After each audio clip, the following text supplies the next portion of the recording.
अस्सलाम वालेकुम, नमस्कार, सत श्री अकाल एंड गुड इवनिंग। मैं हूं अर्तु काज़मी और आप हमेशा की तरह से देख रहे हैं पॉइंट ऑफ व्यू। हमारे साथ हैं जी आज भारत से राजन खन्ना साहब, जो कि ऑथर भी हैं, डॉक्यूमेंट्रीज भी बनाते हैं और उसके साथ साथ कॉलमिस्ट भी हैं। बहुत शुक्रिया सर कि आज आप आए, थैंक यू सो मच। बहुत बहुत बहुत बहुत धन्यवाद, शुक्रिया आरजू। काफ़ी समय से तुम्हारे जो शोज तो मैं फॉलो करता हूँ, तुम्हारी थॉट्स मैं शेयर करता हूँ। और अभी हाल ही में मुझे पाकिस्तान आने का मौका मिला। वहाँ पर इंटरनेशनल पंजाबी कॉन्फ्रेंस में मैंने शिरकत करनी थी, एक दो मेरे लेक्चर भी थी वहाँ पे। तो उसके लिए कोशिश तो ये थी कि भाई मैं आऊँ और इस्लामाबाद मिलूँ तुमको।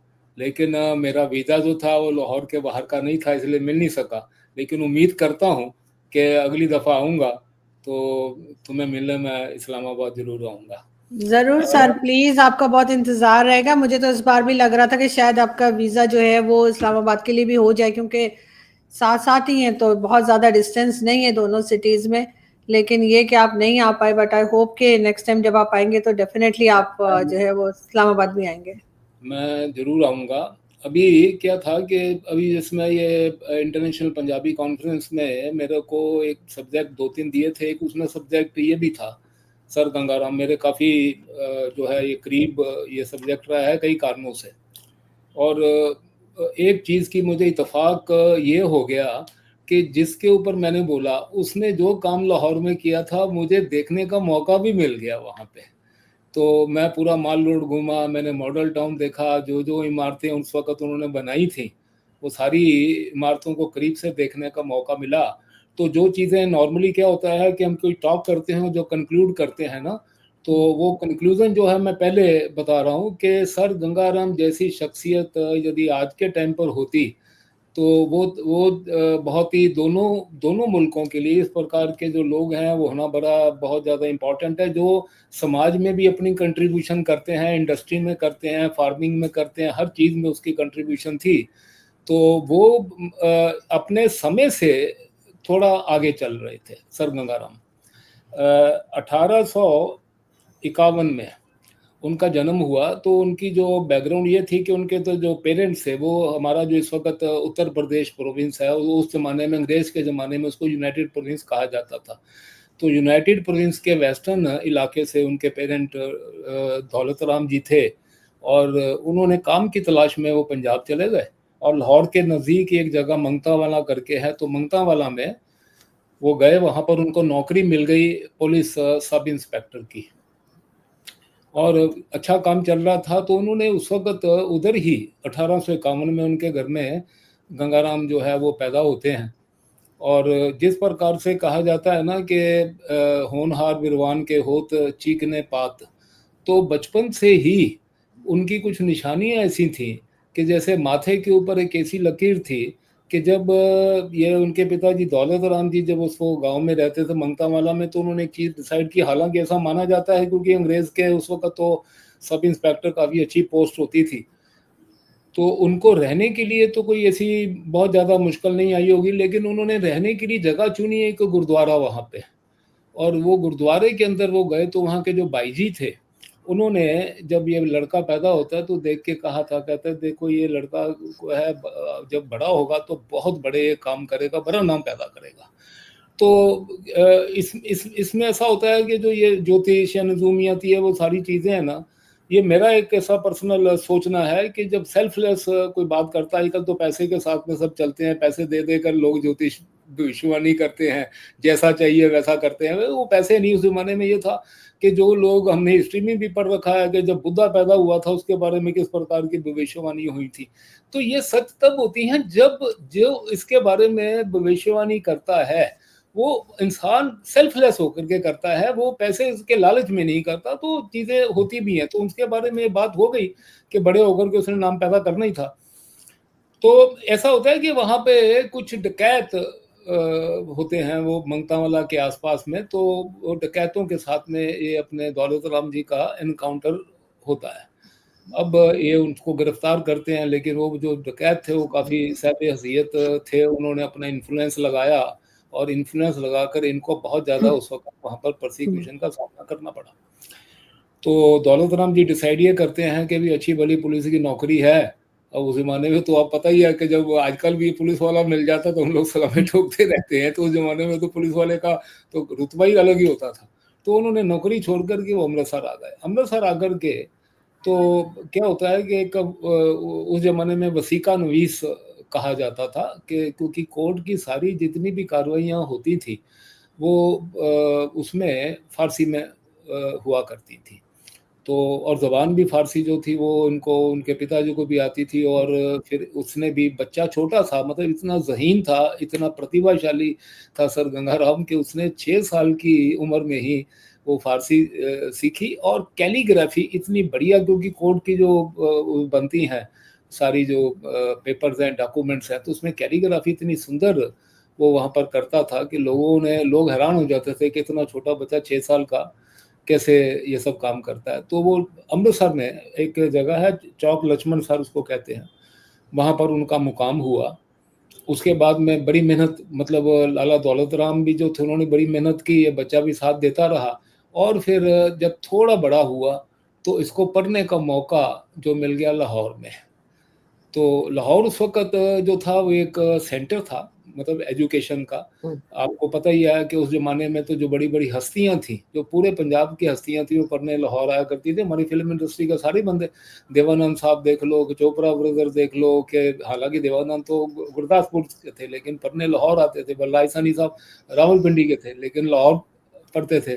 तो लाहौर एक किस्म का एक केंद्र था, एक मरकज़ था, जो है इल्म का, एजुकेशन का। तो ये छोटे हो गए, तो छोटे ही थे तो अमृतसर से आ गए पढ़ने वहाँ। तो एक क्योंकि पैसे वैसे की किल्लत थी, तो कोई मकान लिया जो किराए पे।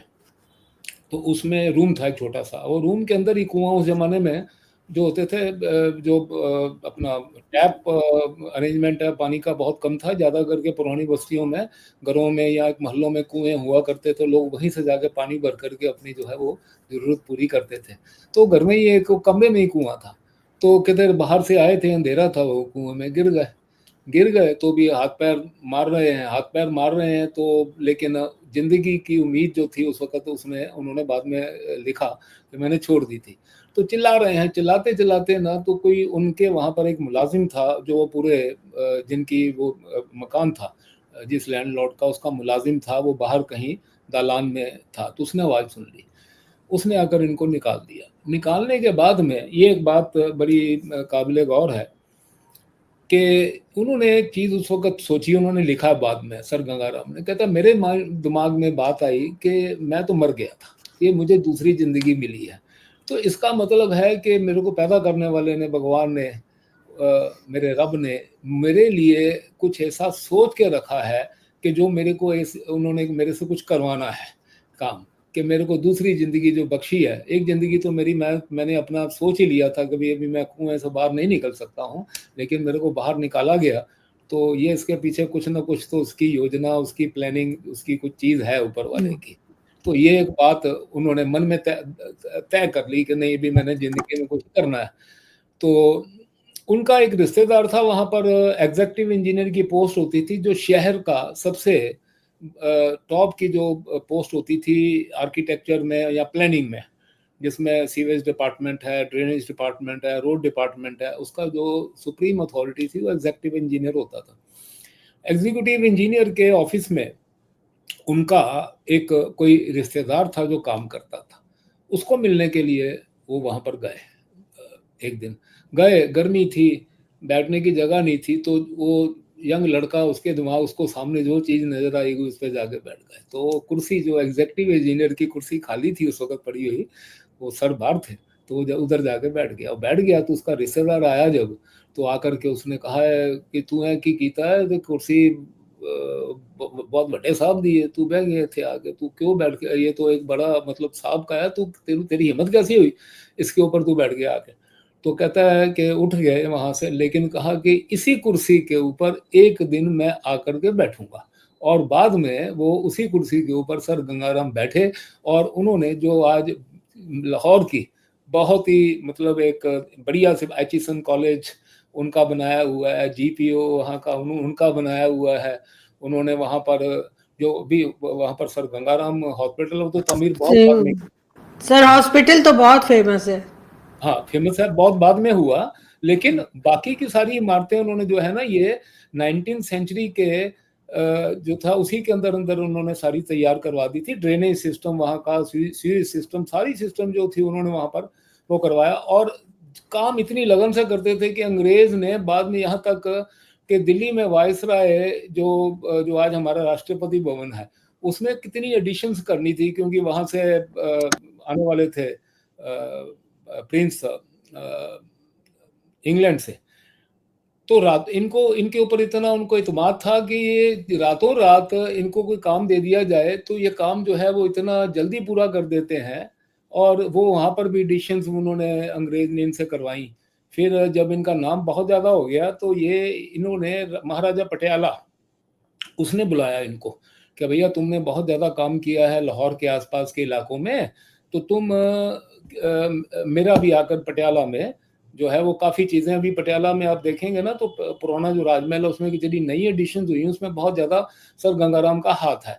और इसमें एक चीज़ और उनको बहुत ज़्यादा जो है वो फ़ायदे की हो गई कि पटियाला, क्योंकि वो रियासत जो थी वो महाराजा की थी, उनका महाराजा ने इनको बहुत ज़्यादा उस वक़्त जो माली इमदाद भी बहुत ज़्यादा, पैसे की भी बहुत ज़्यादा, क्योंकि बाद में जो उनकी लाइफ का जो सेकंड फेज़ था जिसमें इन्होंने बहुत ज़्यादा चैरिटी और बहुत ज़्यादा समाज की सेवा के जो काम किए उसमें जो पैसे का बेस था, ये बेस इनका वहाँ पर बड़ा अच्छा बन गया पटियाला से।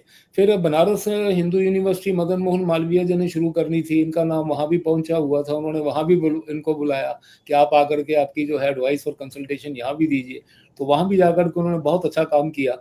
और फिर जब यहाँ पे मतलब पंजाब के इलाके में उन्होंने जितना उनकी कंट्रीब्यूशन अंग्रेज के साथ में थी वो करते करते मैं एक चीज़ बताना चाहूँगा कि जैसे क्या सनातन का एक प्रिंसिपल है, बड़ी चीज़ें ऐसी होती हैं दुनिया की हर सिविलाइजेशन की हैं, जो अच्छी होती हैं इंसान को रख लेनी चाहिए, जो खराब हैं वो इंसान को छोड़ देनी चाहिए।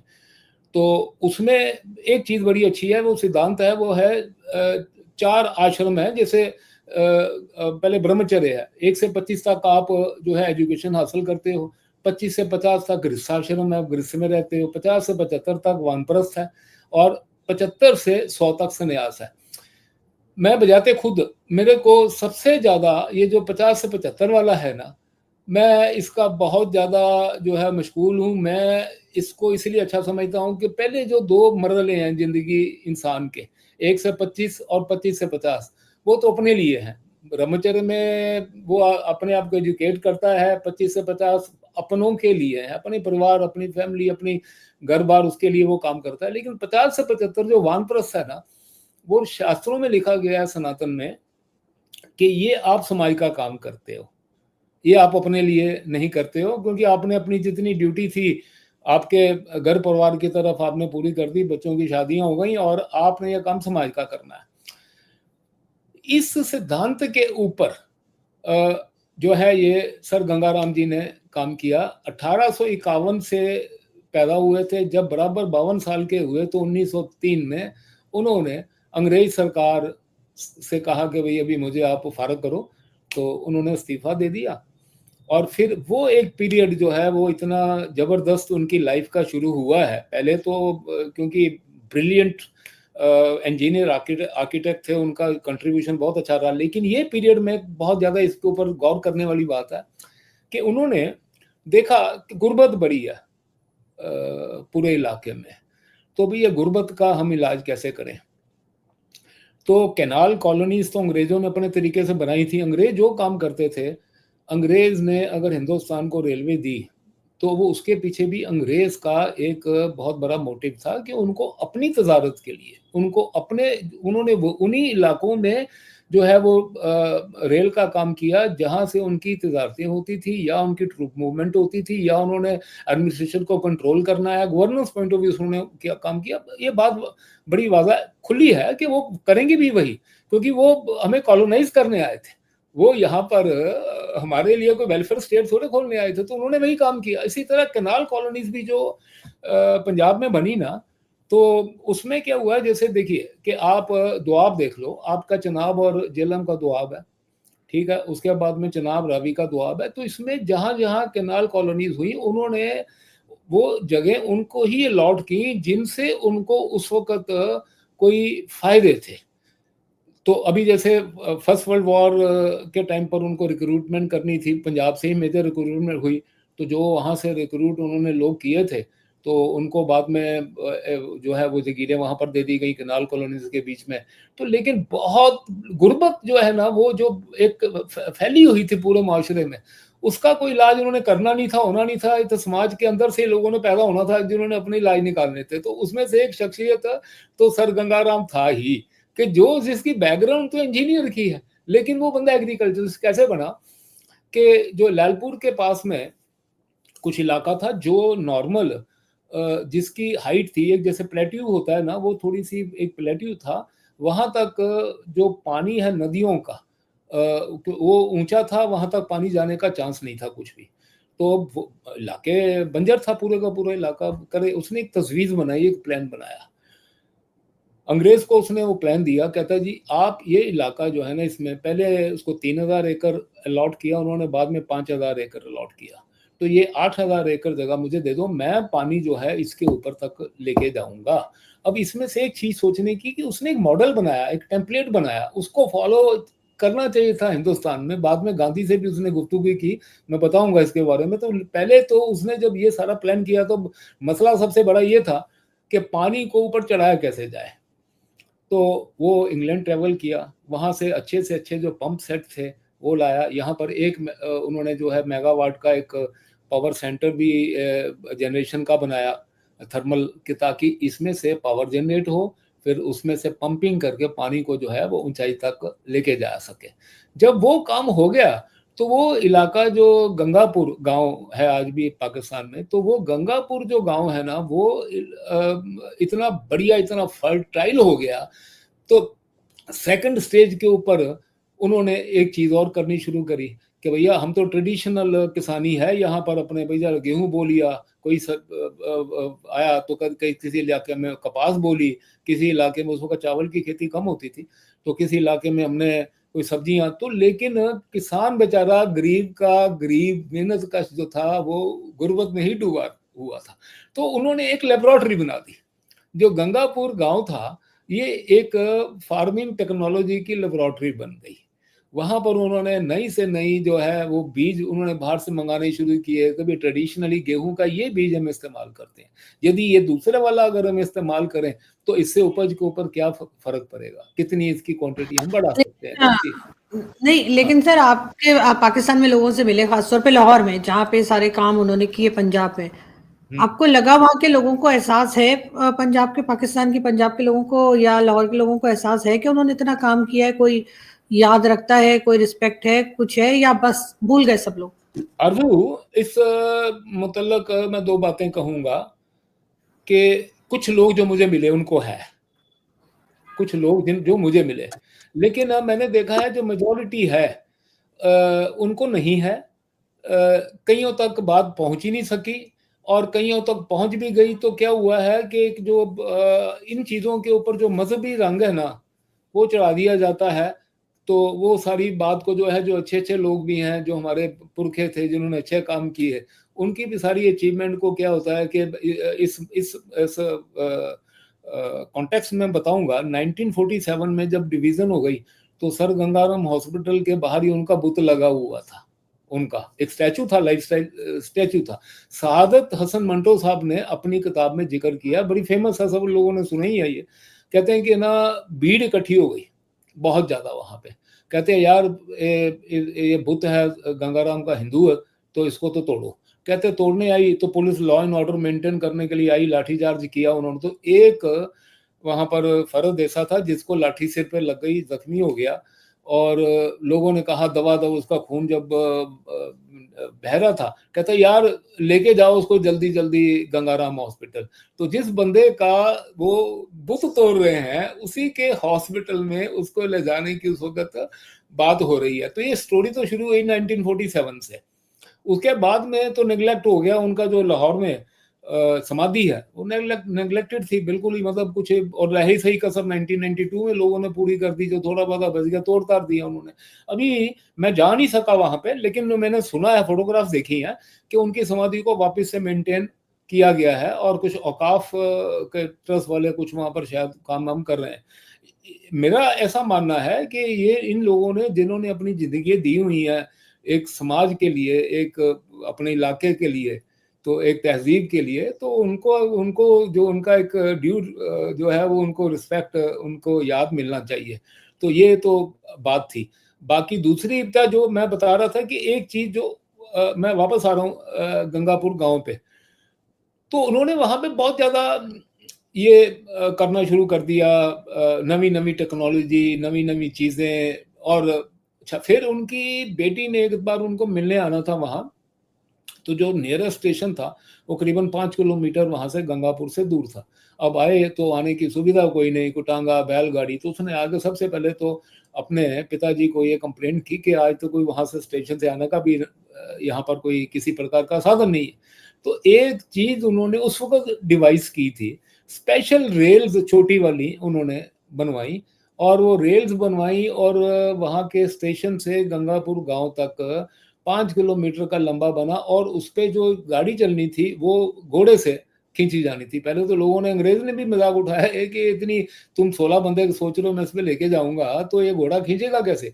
लेकिन जब वो चीज चली, तो आज भी मेरे को, मैं कभी कभी देखता हूँ यूट्यूब पे, वापस लोग उसको कुछ ना कुछ करते रहते हैं। तो उस जमाने में उन्होंने दिमाग अपना उस चीज पे लगाया था, और बहुत अच्छी। इसमें मैं बताता हूँ आपको, उनका गांधी जी के साथ में भी इख्तलाफ इस मामले में बहुत हुआ। ये चीजें ज्यादा आती नहीं है पब्लिक आई में। उनकी कॉरेस्पॉन्डेंस आप पढ़ोगे ना, अगर गांधी जी के साथ में 2-3 बातों पे हुई। एक तो क्या हुआ कि उन्होंने ना लाहौर में वीमेन स्किल डेवलपमेंट के सेंटर्स खोले थे, जिसमें उन्होंने जो हमारी खवातीन हैं, जो हमारी उस वक्त की जो बहनें माएँ थी, उनके ट्रेनिंग के लिए उन्होंने क्या किया था, कढ़ाई सीखो, है ना, एम्ब्रॉयडरी, आप सिलाई सीखो, आप उस वक्त निटिंग का बड़ा चल रहा था, नवी नवी अंग्रेज लेकर आया था, तो अब निटिंग सिलाइयाँ लेकर के आप उनके साथ में स्वेटर बनाओ। तो ये चीज़ों से जो मजदूरी होती थी ना रोज की बेटा, वो उन्होंने उस वक्त 2 रुपए रोज, 2 रुपए यूज्ड टू बी प्रिंसली सम, क्योंकि उस जमाने में 25-30 रुपए महीने में तो 5-7 बंदों का घर चल जाता था। तो 2 रुपए रोज उन्होंने मजदूरी। अच्छा, गांधी जी चरखे की बात वकालत करते थे। अभी चरखा चलाओगे तो सर गंगाराम ने प्रूव कर दिया कि भाई 8 आना आने चलते थे, 8 आने से ज्यादा मजदूरी किसी भी औरत को रोज की नहीं मिल सकती है। तो आप इसको इमोशनल रख रहे हो, एक आपने आज़ादी का इसको एक सिंबल बना दिया, बड़ी अच्छी बात है चरखे को। लेकिन अगर आप इसको एम्प्लॉयमेंट जनरेशन का टूल इंस्ट्रूमेंट बनाने की कोशिश करोगे, नहीं है। आप स्किल डेवलपमेंट के ऊपर ज़्यादा कांग्रेस पार्टी को चाहिए कि ध्यान दे, और बाकी के जितने शोबे हैं उसके ऊपर ध्यान दे। तो ये चीज़ों के ऊपर बहुत उनकी खतो किताबत हुई है गांधी जी के साथ में। एक जगह पर उन्होंने लिखा गांधी जी को, कहते आप इतना ट्रैवल करते हो बॉम्बे से दिल्ली, और बॉम्बे से दिल्ली 500 मील का रास्ता है, कहते बाएं और दाएं सारी बंजर जमीन है, आपको दिखती नहीं है, आपको लगता नहीं है कि जमीन को भी हम किसी तरीके से उपजाऊ बनाएं, ताकि जो बेचारे किसान हैं आसपास के, उनकी जिंदगी में कोई तब्दीली आए। तो ऐसी भी उन्होंने, उनको गांधी जी को भी तजवीज़ें बड़ी दी उनकी, बड़ी उनके साथ में इस बात के ऊपर वो बातचीत चलती रहती थी। एक बहुत बड़ी चीज जो जिंदगी में उन्होंने की, जिसके ऊपर रोशनी लोगों ने डाली नहीं है, वो उस वक्त हिंदुओं में एक बड़ा गलत रिवाज था। ऐसा कहते हैं कि भाई ओरिजिनल नहीं था, धीरे धीरे करके समाज में बुराइयां आती रहती हैं, और समाज का ही काम होता है कोई चीज बुराई आई इसको खत्म करो। तो उन्होंने उस वक्त जो विडो थी ना, वो उनका रीमैरिज जो होती थी वो पॉसिबल नहीं होती थी विडो की। तो ये बहुत बड़े उस बात के जो थे पैरोकार थे सर गंगाराम के, एक जो औरत है उसकी भी जिंदगी में अपने कुछ उसके ख्वाब हैं, उसने जिंदगी, इंसान है ना, उसको आप एक म्यार पे लो ना, कि आप जो मेल डोमिनेटेड जो सोसाइटी है वो उसमें से एक बार सोच बाहर निकालो। तो वो इस मामले में बहुत ही ज्यादा जो विडो रीमैरिज के बहुत ज्यादा वो एडवोकेट थे। तो कांग्रेस का एक सेशन चल रहा था, पंडित मोतीलाल नेहरू जो थे वो उस सेशन को प्रिसाइड कर रहे थे। तो इन्होंने एक खत लिखा उनको, पंडित जी को, कि पंडित जी एक ना आप रेजोल्यूशन ये भी पास कराओ, इसमें आप इतनी बड़ी हिंदुस्तान की पार्टी हो, पूरा अवाम आपके साथ में है, लोग आपकी बात सुनते हैं, तो ये बात भी आप लोगों को सुनाओ कि जो विडो रीमैरिज है ना, ये इसके ऊपर अंग्रेज से बात करके लॉ बनना चाहिए, या कम से कम समाज में एक जागरूकता पैदा होनी चाहिए कि यार मेरी बहन बेटी जो है इसको भी जिंदगी जीने का अख्तियार है, तो इसको हम क्यों विडो के नाम के ऊपर। कई कई जगह तो ये होता था वो बाल निकाल करके गंजा करके उनको बेचारियों को कहीं ना कहीं भेज देते थे। ये सर मूवी में देखा है। हाँ हाँ, तो ये जो चीज थी, ये तो देखो आवाज कोई सरकारें भी तो जो होती हैं आवाम की आवाज से चलती है ना, आवाज़ें खल्क नकारा खुदा, कि आप उठाओगे आवाज तो आगे बात जाएगी ना, तो डेफिनेटली। तो इनका उनके साथ में बहुत बड़ा जो इख्तिलाफ हुआ, तो पंडित मोतीलाल ने इनको कहा नहीं हमारे पास में दूसरे बड़े पॉलिटिकल एजेंडे हैं, तो हम इसके ऊपर बात करेंगे बाद में। तो इन्होंने ही पुट इट डाउन, कहते नहीं, ये बात आपको करनी पड़ेगी। तो मोतीलाल जी ने उनको एक खत में थोड़ा सा एक एरोगेंट जवाब दे दिया। उन्होंने कहा कि यार अभी तुमने फार्मिंग कर रहे हो, तुम्हारे पास 2 पैसे आ गए हैं और तुम जो है वो मतलब बहुत ज्यादा जो है एक वो कहते हैं कि you are getting very arrogant. तो इन्होंने उनको एक जवाब दिया, बहुत ही बढ़िया, बड़ी फेमस लाइन थी। कहता देखो मैंने पैसे कमाए हैं, मैं इसमें जो है मैं मना नहीं करता, मैंने फार्मिंग में कमाए हैं, मेरी मेहनत से कमाए हैं, मेरी जो है मेरा ब्रिलियंट मेरा इसमें प्लानिंग है उससे कमाए हैं। लेकिन तुम वकील हो, तुम लोगों ने गरीबों से भी फीसें वसूल कर करके जो है इतना बड़ा जवाब हिंदुस्तान के उस वक्त जो नंबर 1 एक कांग्रेस का लीडर था उसको इस बात से जवाब देना। और लेकिन उसके पीछे जो बेस बात यही थी, भैया मैं तो वकालत कर रहा हूँ कि भैया जो बहन बेटियां बेचारी यहाँ पर बैठी विडोज हो जाती हैं तो उनकी आगे की जिंदगी जो है वो अच्छी बने। तो ये बड़े अच्छे स्टैंड लिए उन्होंने, बहुत ही बढ़िया। बिल्कुल जी, बिल्कुल ऐसा ही है सर, उन्होंने बहुत स्टैंड लिए, लेकिन उन्होंने जो कुछ लाहौर में काम किए और जिस तरह से, जैसे आप भी बता रहे, कई चीजें जो थी वो उस टाइम पर जो थी वो पॉसिबल नहीं थी, वो अपने टाइम से कहीं आगे की बात किया करते थे। और उस पर डेफिनेटली इंडिया से तो लोग करते ही हैं, लेकिन पाकिस्तान से और लाहौर से भी जो खासतौर पे लोगों को उनका बहुत थैंकफुल होना चाहिए। और बड़े अफसोस की बात है कि उनके स्टेचू को इस तरीके से तोड़ा गया, और अब अगर किसी तरीके से दोबारा से गवर्नमेंट बना रही है तो वो भी अच्छी बात है, लेकिन वही बात है कि लोगों के माइंडसेट जो है वो चेंज करने पड़ेंगे। खैर ये एक बहुत लेंथी टॉपिक है, और आई होप कि आप हमें कुछ दिन के बाद फिर टाइम देंगे और हम मजीद आपसे सुनना चाहेंगे बहुत जल्द। नेक्स्ट वीक में फिर मैं आपसे रिक्वेस्ट करूंगी कि आप ज्वाइन करें और हमें इस तरह की बातें बताएं, ताकि हमारी जो जनरेशन, हमारी जनरेशन और नेक्स्ट जनरेशन भी जो है उसको भी ये सारी बातें मालूम होनी चाहिए, और उनको ये एहसास होना चाहिए कि हमारे जो मोहसिन हैं वो भारत से भी हैं और पाकिस्तान से भी हैं, और हमें हर रिलीजन की रिस्पेक्ट जो है वो डेफिनेटली करनी चाहिए। बिल्कुल बेटा, बहुत बढ़िया, बहुत अच्छा, you are like my daughter, बड़ा अच्छा लगता है तेरे से बात करके ऑलवेज, और आगे भी करते रहेंगे इन चीजों में। मेरा ऐसा मानना है कि पॉजिटिविटी जो होती है, और जिन लोगों ने पॉजिटिव कंट्रीब्यूशन रही है उनकी बातें करेंगे ना तो पॉजिटिविटी और ज्यादा बढ़ जाती है। और अगर आपको अंधेरे खत्म करने हैं तो फिर चिराग तो फिर ऐसे ही लोग हैं ना कि इनकी जिंदगियां ही हैं जो है वो हमको आगे ऊपर बातें करनी पड़ेंगी। बिल्कुल ऐसा ही है सर, इन लोगों से सीख कर आगे बढ़ेंगे, और आपसे जाहिर है कि आप हमें बता सकते हैं, आप हमें उनकी बातें जो है वो हमारे तक पहुंचा सकते हैं। बहुत शुक्रिया कि आपने आज ज्वाइन किया, एंड आई होप कि सर नेक्स्ट वीक में आपसे 2-3 दिन में फिर कांटेक्ट करूंगी, तो आप जो है वो थोड़ा टाइम निकाल के आइएगा। Always thank you sir, okay bye. Thank you, bye.